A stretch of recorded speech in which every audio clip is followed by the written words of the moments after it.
Hey, how are you? I am great. How are you? I'm better after seeing this film. It tore me all the way up. And let me tell you why.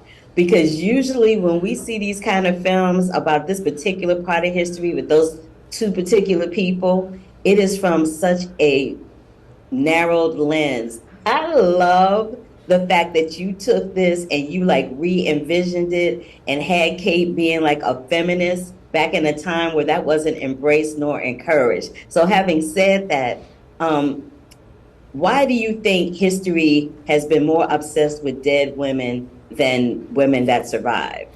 I think because history has been mainly written by men, right? So I think it was a question here like, how can you hack that perspective and bring about something fresh, something untold? I think, what she's been through is what she's been through. And I think it's really impressive how, I mean, if you think about it, how come there was not another movie about Catherine Parr before? And I think that's what gave me the energy to move forward and to think that you just need to research, you just need to look, with an open heart, at history and understand that maybe the protagonists that we know are not really the real protagonists, And I think for me, within this couple, I think she was the real protagonist. She was the real driving force for change, And I think this is what really made me passionate about Catherine and passionate about looking at precisely at this moment in history. As you said, I was very shocked. I was once in the UK researching for this film, and I saw all these kids singing this song that goes like divorced, beheaded, I forget the last one.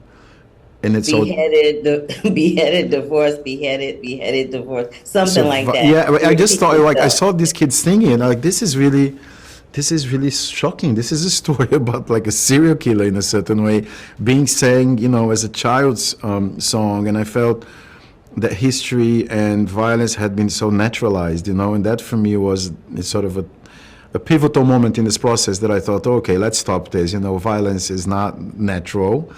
It is man-inflicted, and that's when I thought, the survived was a huge part of this.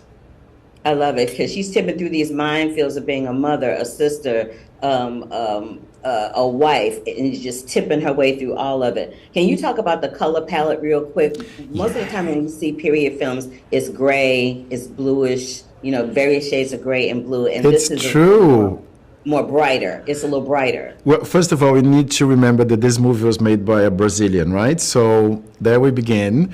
And then I think the second thing is when we think of Tudors, it is this period in history, and especially in English history, where there was a lot of bling bling, there was a lot of gold, there was a lot of ostentation, and there was this kind of operatic, side to this, that I think is very different than because I think there's this tradition of looking at English history through sort of Victorian lens, very Puritan and very austere.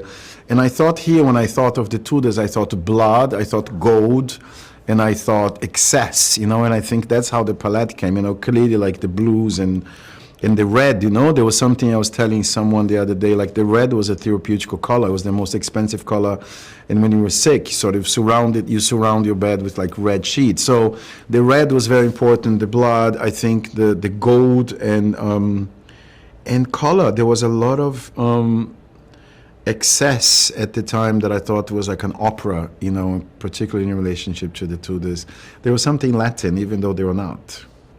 Well, listen, your Brazilian feminist look on it gave me everything. It gave me all the feels. I enjoyed it so very much. And I really enjoyed having this conversation with you. Thank you for your time. Oh, thank you. Thank you for your questions.